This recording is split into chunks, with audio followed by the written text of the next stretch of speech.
Hi everyone, welcome to the channel. My name is Nick Cosgrove, and I am back with this week's No Filter Q&A. This is the episode where I answer all questions related to diet, training, and supplementation I've received over the last 7 days from our in-house clients, online clients, as well as a few of our online followers. Remember, if you have any questions related to your nutritional plan, workout program, supplements you are currently taking, not taking, or considering taking, please feel free to email me those questions at nick@foreverfitperformance.com, or you can DM me your questions on my Instagram at fitcosgrove_. All right, let's get started with this week's a no filter Q&A with question number one. Nick, why am I training so hard, eating so clean, and still not losing body fat? Because training so hard and eating so clean does not necessarily equate to fat loss. All right, pretty much straightforward. That's the answer. Okay, because first of all, training hard doesn't necessarily mean that you're going to get better results. Training intelligently, approaching your workouts methodically is what's going to help you get results. When you talk about eating clean, what does that mean? If you're eating, for example, let's say chicken and rice, all right, you're having grilled chicken breasts and rice. Well, if you go into a caloric surplus, instead of eating, let's say, 6 ounces of chicken, you're eating 10 ounces of chicken. And instead of having 1 cup of rice, you're having 3 cups of rice. You're going to be in somewhat of a caloric surplus. So you're going to be putting on additional weight. You're not going to be losing weight. All right. So you do have to make sure that you're managing your macronutrients accordingly. Even though I personally don't count calories, I focus more on the macronutrients. And you have to make sure that you're not just training hard, but that you're training intelligently. All right. So everything is calculated. Do you have to become obsessed and weigh everything you eat? No, of course not. Do you have to make sure that you get in every single set, every single rep precisely? No, of course not. But it does help. All right. So if you're doing everything textbook, as in that you're making sure that you're approaching your workouts with common sense, right? You have a training split that makes sense. You're not going into the gym squatting 3 times a week. You're not going into the gym wandering aimlessly and say, okay, I'm going to bench press 315 pounds, and then I'm going to go over and I'm going to squat 315 pounds, and then I'm going to do some dumbbell curls with, 40-pound dumbbells, and I trained hard. Well, that's training hard, but it's not training intelligently. It's not putting together a structured program that makes sense, right? So you're better off putting together, let's say, a training split where, hey, today I'm going to go to the gym. I'm going to train legs. I'm going to do my barbell back squats. I'm going to do my leg press. I'm going to do my hack squats. I'm going to do my lying hamstring curls, my seated hamstring curls, some walking lunges. Maybe I'll throw in some leg extensions, and now I just work my legs. And maybe if I'm trying to lose fat, I'm going to throw on another 20 or 30 minutes of cardio on top of that. All right. So that would be approaching a workout intelligently. All right. So you're still training hard, as you say, but it's more important to train methodically and use some common sense and make sure that, as I said, you're structuring a program that is going to help you build muscle. As far as losing fat is concerned, that all comes down to what you're doing in the kitchen. And that's why it's so important that you can't just eat clean, because just because you eat clean, as I said, that doesn't necessarily mean that you're going to lose weight. Because if you are in a caloric surplus, or if you're in a macronutrient surplus, you're not going to be able to lose that body fat. All right. So you need to exert more energy than you're taking in, period. Right. So it just comes down to a numbers game. So what you want to take away from this is don't just go to the gym and spin your wheels and train hard. Make sure you are using some intelligence here. Make sure you are putting together a program that makes sense. All right. And as far as eating clean, yeah, still eat clean, right? Of course, don't have processed food, don't have pizza and burgers and all that crap, but make sure that you're portioning out your foods properly so that you are weighing the majority of your meals. You are measuring out the majority of the food you're consuming, right? So as I said, you don't have to weigh and measure out everything, but if you're weighing and measuring at least 90% of the things you put in your body, you know where you can make those adjustments along the way. All right. And that's what I talk about when I work with clients online. If I'm working with someone, their goal is to lose weight and I'm doing their diet for them, I tell them, I'm like, unless you're weighing your food and following the measurements that I'm giving you, I don't know where to make changes. Okay, because I know exactly how much carbs, protein, and fats you're consuming each week, each day. Okay, so if you're not losing weight and you're doing everything I'm asking you to do with your diet, and bearing in mind you're also training in the gym 4 or 5 times a week, you're still not losing weight. I know what to take out, what to add in. All right. But if you're not taking measurements and you're not weighing out your proteins, you're not measuring out your carbs, I don't know where to make changes, right? So if you're not working with a coach, you should be doing that yourself as well, making sure that you're practicing proper portion control and that you're approaching your workouts methodically and training with intelligence. Okay, so don't just train hard and eat clean because that's not going to equate to results.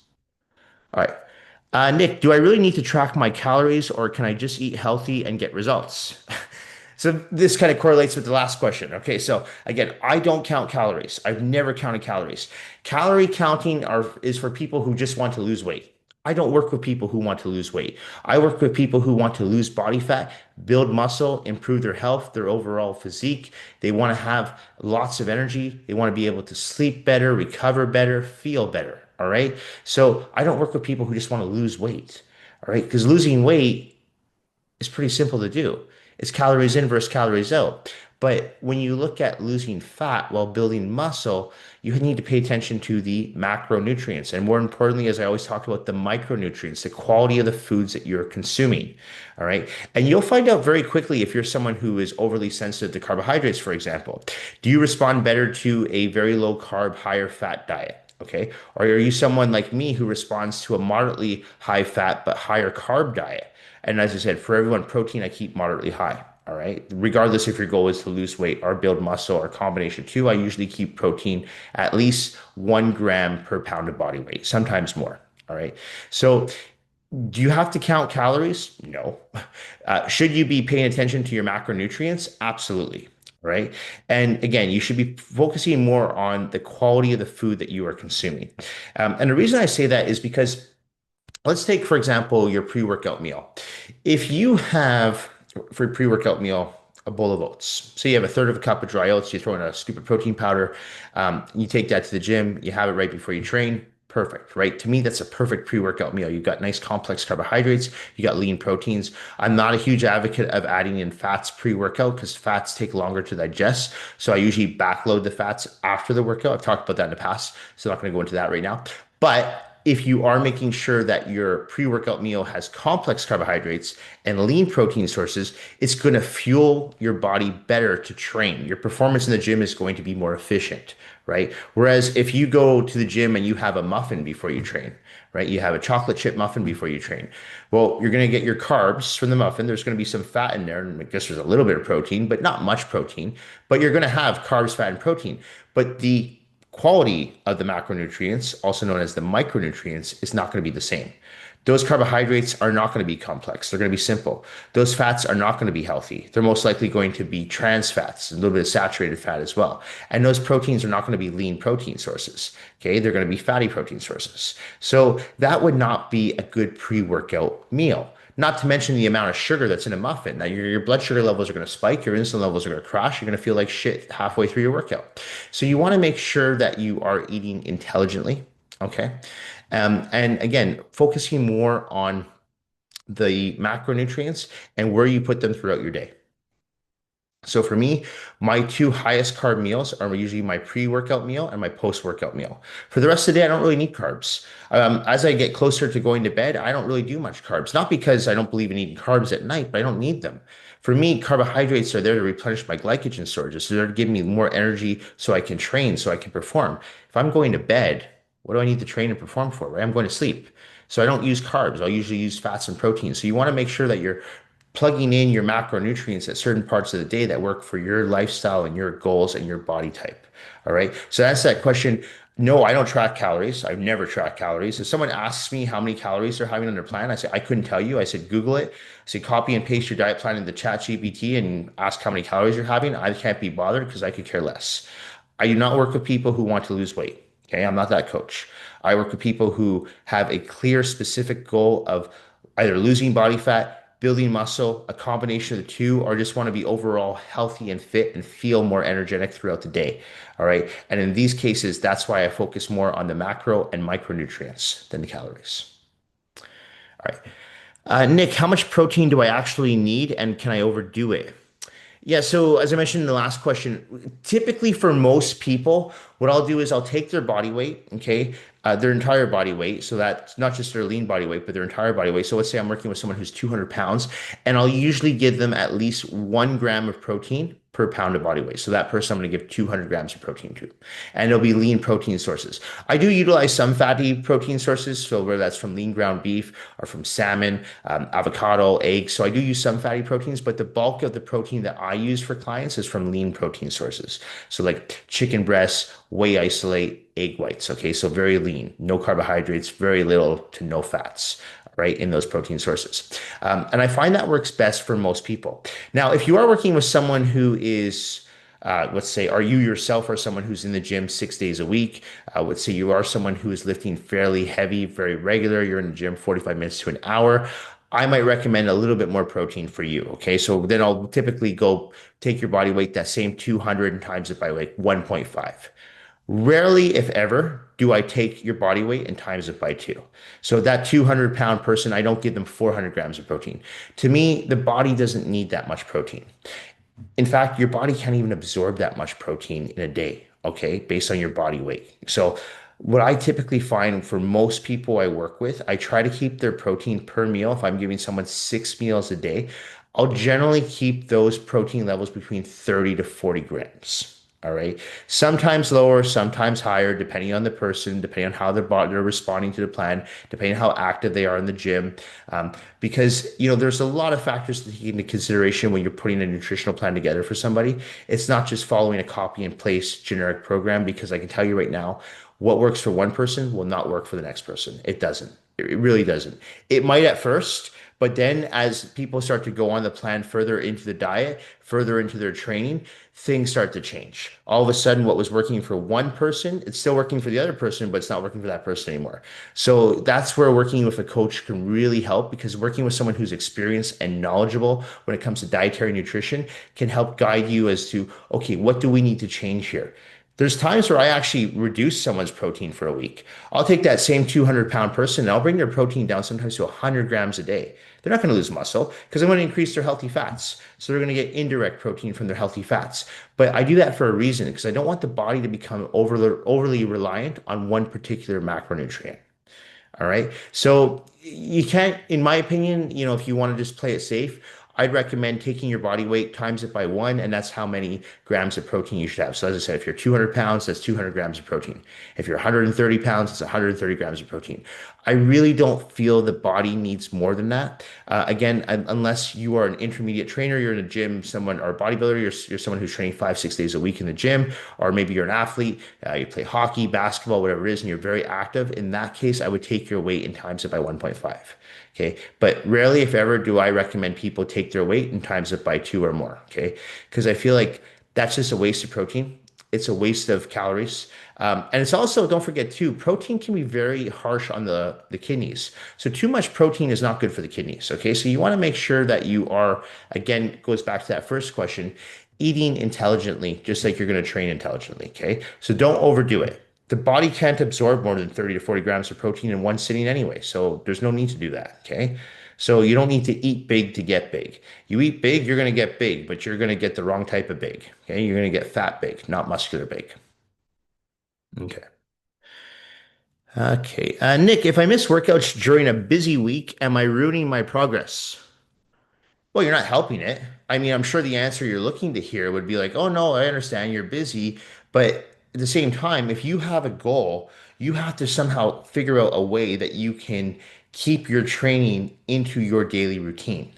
And this is why I tell people it's so important that you manage your expectations. So, for example, if you're someone who is at 40% body fat and you want to bring your body fat down to 20%, but you know that you work 12-hour days, 14-hour days, and you realistically know that you're not going to be able to get to the gym 5, 6 days a week, you need to say to yourself, okay, I can still get down to that 20% body fat, but it's going to take me a lot longer than someone who's going to be going to the gym 5, 6 days a week, period. Okay. But if you can say to yourself, yeah, I work 12, 14 hours a day and I've got responsibilities, I've got kids, I've got another business I'm running, I've got other priorities, whatever it may be. Maybe you're on your strata council, you've got other extracurricular activities that you have to go to and take social events, whatever it may be. But you need to find time to make your workouts precedents. Okay. They have to become a non-negotiable in your daily routine if you are serious about getting the results. If you're not that serious and you're not that concerned and you don't have a timeline, yeah, you can continue to do what you're doing and you will progress. You will, but you're not going to progress as quickly as someone who's saying, hey, you know what?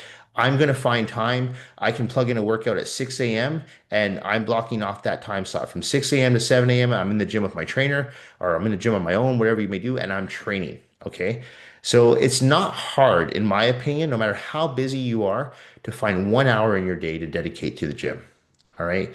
And I know this because I work with so many people who work, God, never mind 12-hour days. I have people on my roster who work 16-hour days. You ever work with a lawyer? I have some of the lawyers on my roster who are working 16, 18-hour days, yet they still find time to come to the gym. All right. So if they can do it, you can do it. All right. It's just making sure that your workouts become a non-negotiable. So will you progress? Yes. But will you progress as quickly? Absolutely not. All right. So again, this comes down to managing your expectations, making sure that you understand that, hey, if I'm only willing to put in 40% effort to this, then I'm only going to get 40% back. And that's why I use that analogy as if you wanted to build a business, you couldn't do it working on it once or twice a week. You'd have to work on it every day. You'd have to dedicate your life to it. So if you want to take that body fat from 40% to 20% to 10%, you have to dedicate your life to this. All right. There's no excuses. And if you want to fast track this even more, even on the weeks where you are, say, where you're really busy and you know you can't get into the gym 5 or 6 days a week, you better damn well make sure that your diet is dialed in. That is the time to make sure your diet is dialed in 100%. And I talked about this when I had my hernia surgery last summer. I couldn't train for 30 days. My diet was so clean because I couldn't train. So I was like making sure that my meals were right on point. I was not going off the plan at all. You know, sometimes if I'm training every day, yeah, sometimes maybe my last meal I don't weigh out all the way, or maybe I'll have a little extra food, a little bit of extra peanut butter, oats. But when I had that surgery, because I was not training, my diet was perfect. I did not miss a meal. I did not overeat. I did not undereat. I just made sure that I was getting all my macronutrients, the amount of protein I needed, the complex carbohydrates I needed, the fats I needed, because I was not training. All right. So if you're not in the gym training, your diet should be perfect. All right. If you are in the gym training, your diet should still be somewhat perfect, but you have a little bit more leniency. So on the weeks that you are busy, just make sure your diet is dialed in 100%. Okay. Okay. Nick, are cheat meals killing my results? Would it be better if I gave them up altogether? Good question. It's actually a similar question I had with one of my online clients a few weeks ago. And this is someone who was always doing a weekly cheat meal. And she had asked me, she's like, what would happen if I just didn't have the cheat meal? Like, well, if you didn't have the cheat meal, you might actually get better results because the cheat meal, it's not that it's necessarily that one meal is going to like throw off everything for you, but it's not going to necessarily, let's say your goal is to lose weight. It's not going to necessarily help you lose weight faster. It's not going to spike your metabolism. There's no scientific data backing that claim. The reason why I put cheat meals in people's programs is just for a sense of normalcy. You know, for most people, I give them one, maybe two cheat meals a week. And I use that and say, you know, this is your time to go out with your partner or go be social with your friends where you can have one day where you're just, or one day, but one meal where you're at a restaurant, maybe even go to a bar, have a few drinks, whatever it may be. Maybe you want to have an ice cream on the beach, whatever it is. But that's that one sense of normalcy that you can do that it's not so restricted. Okay. So you're not being so restricted with your diet. That's why I put cheat meals on people's plans. It has nothing to do with spiking the metabolism or any of this nonsense like that you've heard other coaches talk about. Okay. But with that being said, I do have people I work with who don't do cheat meals. And I would include myself in this. My version of a cheat meal is if I just happen to be out at a restaurant with my girlfriend, I'll eat something that's maybe not on my diet. But that's not a plan. It's just like, oh, we're just out, we're doing some errands, and now we're at a restaurant. I'll just grab something. I'll usually look for the healthiest option I can on the menu, but at the same time, I don't go, oh, my scheduled cheat meal is today. I've never really done that. I stopped doing cheat meals probably about 10 years ago. I didn't feel that they were offering any benefit to me. Okay, but that's me. I work with other people who they find a cheat meal can really set them down a downward spiral. All right. So they had that one cheat meal and now they're craving more sugar. They're craving more simple carbohydrates, right? They're craving, like, say there's someone who is addicted, not addicted, but let's say someone really likes chocolate and they had two chocolate chip cookies, but now they have a craving. Now they want four. Now they want six. And now they want it the day after that because they're still craving it, right? So for those people, I usually will tell them like, look, usually having a cheat meal doesn't do well for you. You know this. You sabotage yourself. You tend to binge eat. It goes down downward spiral. Maybe you take that cheat meal, you turn into a cheat day, and now you're feeling lethargic the next day, a little bit irritable. Maybe you miss a workout, you miss a cardio session, so it throws you off for 2 or 3 days. So okay, cheat meal doesn't work for you. And I have a few people on my roster like this. But what I do say to them, I'm like, other foods on your plan that you like. And there usually are. People usually like something like they like the peanut butter, the almond butter. I have some people that really like to do like white rice. I'm like, great. Have a little bit more peanut butter. Have a little bit more white rice on one meal. Okay. I've given you 1 cup of white rice and 1 tablespoon of peanut butter. Have 2 tablespoons of peanut butter and have a cup and a half of white rice. I know to the average person that's like, "Well, that doesn't sound very fun," but to these people, they enjoy that food. Okay. So for people who have eating disorders, I really try to help them with making sure that they can still enjoy their diet and still have foods that they like and have a little bit more and say, don't worry about weighing out meal 6 or meal 5 this week. Okay. Have whatever you want and or have something on the plan or have more of it. Okay. So it really depends on the individual. But if you yourself feel like you don't need a cheat meal, don't take it. You don't need it. Okay. Where I learned that from was years and years of working with other coaches who would say, you have to have cheat meals. I'm like, all right, fine, but I don't really like them. I feel like I'd have pizza and I'd feel bloated the next day. I'd feel lethargic. I was, "Oh, I don't want to go to the gym." I wouldn't feel better. I'd feel worse. It's almost like a hangover. So I'm like, I just took it out. And I felt better. I looked better for shows. And I was just like, I had lots of energy. I'm like, yeah, I don't need this. But that's me. That's my personality. All right. So you have to find a healthy relationship with food, of course, which I feel I have. I don't have like a unhealthy relationship with food. I don't really enjoy eating, but that's not because I don't have a healthy relationship with food. I just could take it or leave it. That's me though. Okay. That's years and years of being force fed to eat when I used to compete. I had to eat all kinds of food. So that's probably why I hate eating now. But I don't enjoy eating. I just eat it for function. All right. And I have a lot of people on my roster who are like that too. They're like, yeah, if we could just take a pill and just use that to keep us full and have lots of energy, that'd be great. That would be me. Okay. I've always talked about I'd be the first person to sign up for that. If there was a pill that I could just take once a week and I would not have to make meals and have to sit there and eat it all, I would do it in a second. All right. So, try it out and see if it works for you. Because there are a few people, I'd say there's probably about a dozen people on my roster that skip cheat meals altogether. And yeah, they either do extra food from the plan or they don't deter from the plan at all. They just keep doing the plan. They like that. All right. And that works for them. There's nothing wrong with that. Okay. So you don't need to have a cheat meal. Cheat meal, the only benefits it offers, in my opinion, is it gives most people a sense of normalcy back in their lives. Right. Okay. Nick, do I need to cut carbs to lose fat or is that outdated advice? Okay, so there's two parts to this question. Okay, there's two-part answer here. Carbs don't make people fat. Okay, that's the misconception. Simple carbs make people fat. Trans fats make people fat.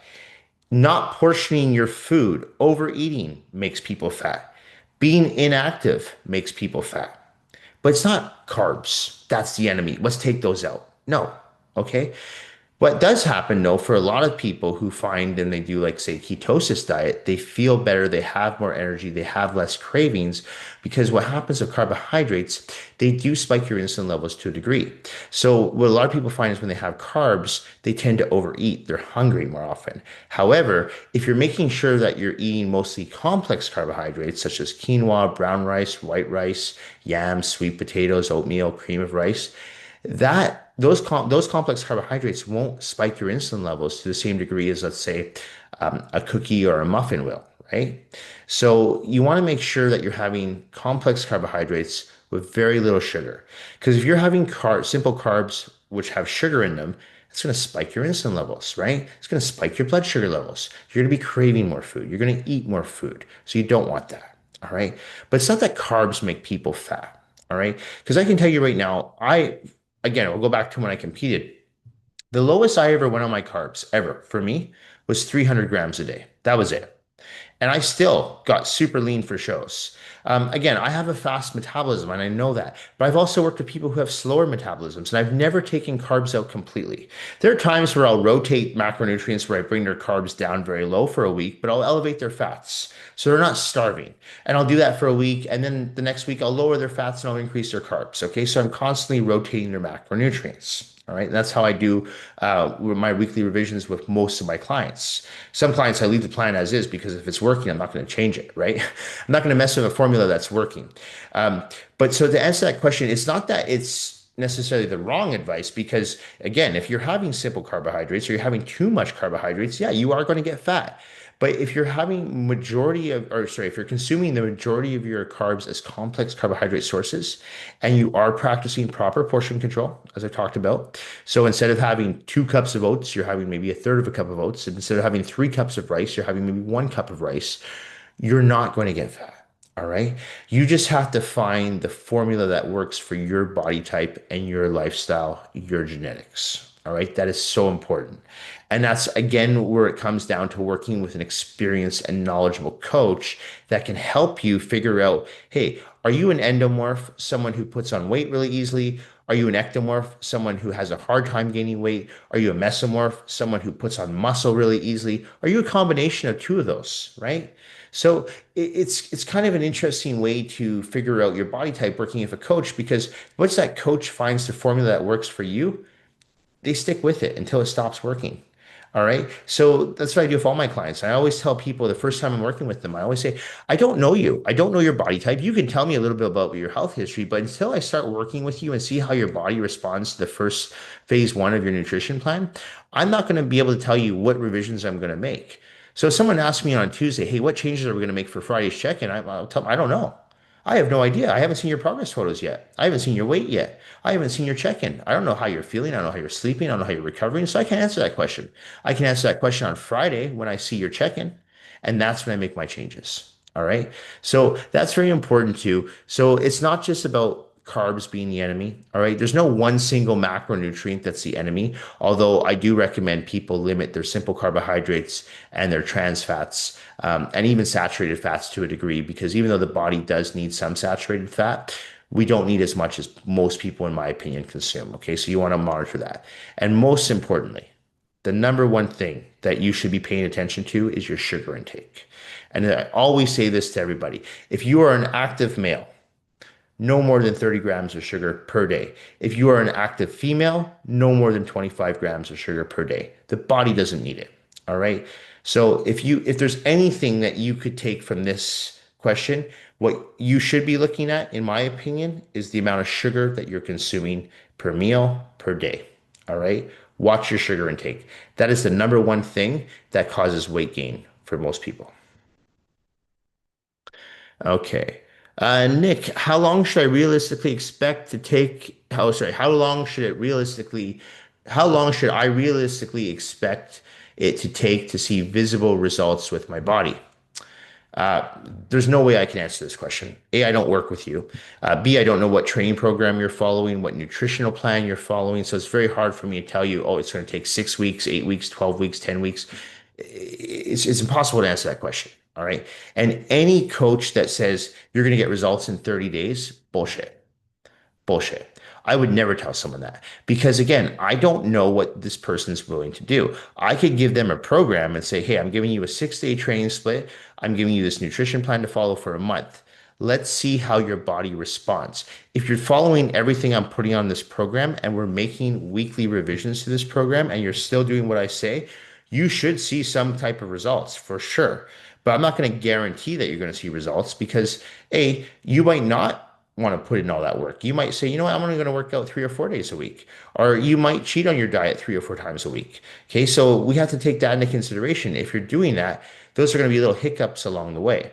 But if you've dialed in your diet and you're training consistently, you're training intelligently, you're approaching your workouts methodically, then for most people, okay, regardless if you're a beginner or an intermediate, most people, when they switch up something with their lifestyle and their program, do start to notice results in my experience within that 6 to 8 week mark. Okay. But again, I can't give you that answer for you because I don't work with you. All right. So it's very difficult for me to tell you that. But if you're doing everything right, and you are making weekly revisions to your nutrition plan, and you're making sure that you're consistent with your training and that you are approaching your workouts intelligently, you should see results within 6 to 8 weeks. You should feel results though within maybe 2 to 3 weeks. And those results that you feel is all of a sudden like you're sleeping better, you have more energy, you're stronger in the gym. All right. So I was talking about this last week on the Q&As. Most people feel the results first before they see them. And this is why I always tell people too, the problem with living in this instant gratification generation is that people always want things right away. Okay. Amazon, you place the order, you get it the next day. Okay. So same thing with the physiques. People go to the gym, they want to see results the next day. It doesn't work like that. You've got to be patient. All right. The people who get the results are the people who are patient, the people who manage their expectations, and the people who are consistent. The people who have unrealistic expectations, the people who kind of they'll go to the gym one day and then miss 3 days in a row, the people that eat clean for the first half of the day and then shit the bed on the diet for the rest of the day, they don't see results. They don't feel results because they're doing everything half-ass. So you want to go all in. Dedicate yourself to the process and you're going to see results and you're going to feel better about yourself. Okay, last question. Nick, is fasted cardio actually better for fat loss or does it not matter? Yes, I've talked about this in the past as well. I'm an old school guy. I'm a firm believer that the two best times of day to do cardio is either fasted, so first thing in the morning on an empty stomach, or immediately after your resistance training workouts. Okay, and I've talked about this in the past. Why? I'll just give brief details about this, okay? Because I have talked about this a lot. So when you do cardio in a fasted state or immediately after your resistance training workout, you're using fat as your primary fuel source.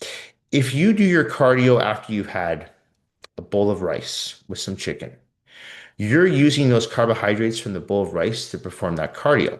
Now, that's not necessarily a bad thing, okay? But if your goal is to lose weight, it's going to slow down the process because instead of using fats as your primary fuel source, you're using carbohydrates as your primary fuel source. And I don't care what new age coach says, no, no, that's nonsense, bro science. Listen, take it from someone who's done numerous shows, who's taken their body fat levels to below 5%, who's worked with both men and women who've taken their body fat levels below 8% for men, below 15% for women. If you do your cardio in a fasted state or immediately after your resistance training workouts, you're going to fast track your fat loss, period. All right, period. So this is not me telling you it's a waste of time doing your cardio after a meal. You'll still get results, but you'll get faster results if you do it either first thing in the morning fasted or immediately after your resistance training workouts. All right, period. So this is one thing that I really try to drive home to people because it's so important. But if you are for some reason, let's say the only time of day you can do it is after a meal, still do it. Still do it. But just keep in mind that the results are not going to come as quickly. Fat loss will not happen as quickly, but it will happen because at the end of the day, you are still burning calories. So it will happen. Okay. But the results will happen so much more quickly if you do it at those two times a days. All right. And I've talked about in the past how my day usually starts at 5 a.m., 6 a.m. So rarely was I ever able to do fasted cardio, but I would always do my cardio after my resistance training workout. So I'd have my pre-workout meal, usually like a bowl of oats, train for 45 minutes, 50 minutes, burn out all those carbs from the oats. The glycogen receptors are empty. Head over to the elliptical or the treadmill, whatever my cardio choice was that day. Do 20, maybe 40 minutes of cardio. At that point, I'm utilizing fat as my primary fuel source. It worked, period. Okay. So that's my belief on the fat loss. No one's ever going to change that. I'm not saying that the other way doesn't work. I'm just saying that if you want to fast track your fat loss, the best way to do it, first thing in the morning in a fasted state or immediately after your resistance training workout. Anyway, that's it for this week's No Filter Q&A. This episode will be going up on Monday, March the 2nd. As a reminder, if you do have any questions related to your nutritional plan, your workout program, supplements you are currently taking, not taking, or considering taking, please feel free to email me those questions at nick@foreverfitperformance.com, or you can DM me your questions on my Instagram at @fitcosgrove_. Thank you all for watching. Thank you for supporting my YouTube channel, my online coaching business, as well as my in-house personal training business here in Vancouver, British Columbia. I truly do appreciate all the support and all the feedback that I receive from each and every single one of you. Thank you all again, and I will see you all next week. Bye for now.